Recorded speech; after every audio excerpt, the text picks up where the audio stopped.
New ইয়র্কের প্রথম মুসলিম ও ভারতীয় বংশোদ্ভূত মেয়র হলেন জোহরান মামদানি। তাকে নিয়ে এখন শুধু যুক্তরাষ্ট্রে নয়, আলোচনা হচ্ছে বিশ্বজুড়ে।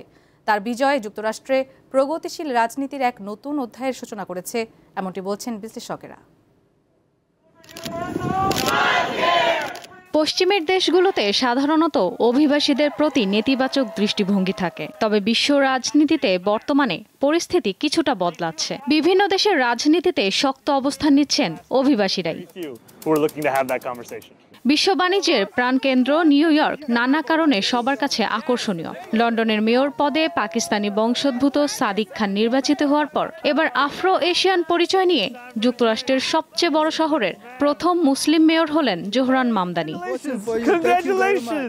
উগান্ডার রাজধানী কাম্পালায় 1991 সালের 18 অক্টোবর জন্মগ্রহণ করেন মামদানি। মা প্রখ্যাত ভারতীয় চিত্র পরিচালক মীরা নায়ার এবং বাবা মাহমুদ মামদানি উগান্ডার শিক্ষাবিদ। 7 বছর বয়সে পরিবারের সাথে স্থায়ীভাবে বসবাসের জন্য নিউ ইয়র্কে চলে আসেন তিনি।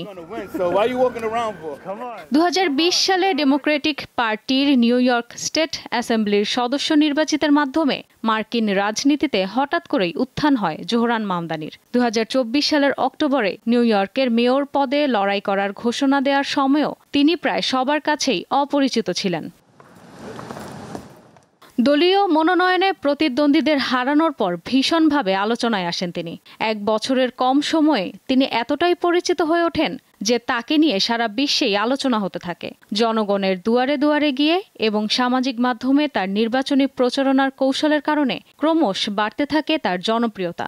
বিশেষ করে টিকটক ও ইনস্টাগ্রামে নীতিগত বার্তা ভিত্তিক কন্টেন্টের মাধ্যমে তরুণ প্রজন্মের কাছে ব্যাপক জনপ্রিয় মামদানি। আঞ্চলিক প্রেক্ষাপট থেকে জোহরান মামদানি উঠে এসেছেন আন্তর্জাতিক প্রেক্ষাপটে। তার ভাষ্যমতে পৃথিবী বদলাতে বয়স বা অভিজ্ঞতার প্রয়োজন হয় না, প্রয়োজন হয় ইচ্ছার। আর সেই ইচ্ছা শক্তি বলেই সফলতার শিখরে পৌঁছেছেন তিনি।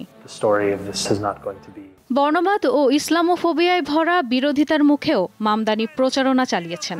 মুসলিম পরিচয়ের গর্ব এবং গাজায় ইসরায়েলের গণহত্যার বিরুদ্ধেও সোচ্চার এই তরুণ রাজনীতিবিদ। তিনি মনে করেন আন্তর্জাতিক আদালতে গণহত্যার অভিযোগে অভিযুক্ত ইসরায়েলের প্রধানমন্ত্রী বেনিয়ামিন নেতানিয়াহু নিউ ইয়র্কে এলে তাকে গ্রেপ্তার করা উচিত। রিপাবলিকানদের কাছে তিনি বিতর্কের কেন্দ্রবিন্দু, আর ডেমোক্রেটিক মূলধারার কাছে ঝুঁকিপূর্ণ এক নতুন ধারার প্রতীক। তবে তার নীতিগুলো হাজারো নিউ ইয়র্কবাসীর মনে গভীর সাড়া ফেলেছে। একদিকে নিউ ইয়র্কে সাধারণ মানুষের সার্বিক মঙ্গল কামনা, অন্যদিকে আন্তর্জাতিক মানবাধিকারের প্রতি শ্রদ্ধা জানিয়ে জোহরান মামদানি বিশ্বের সব প্রান্তেই আলোচনার বিষয় হয়ে উঠেছেন। নিউ ইয়র্কের ইতিহাসে মামদানি হলেন প্রথম মুসলিম এবং সর্বকনিষ্ঠ মেয়র। বিশ্লেষকদের মতে তার বিজয় শুধু নিউ ইয়র্ক নয়, সমগ্র যুক্তরাষ্ট্রে প্রগতিশীল রাজনীতির জন্য এক নতুন অধ্যায়ের সূচনা করল। তার সামনে চ্যালেঞ্জ অনেক, কিন্তু শহরটি তাকিয়ে আছে এক নতুন সূর্যোদয়ের দিকে। ইশরাত সুমা, দীপ্ত বার্তা কক্ষ।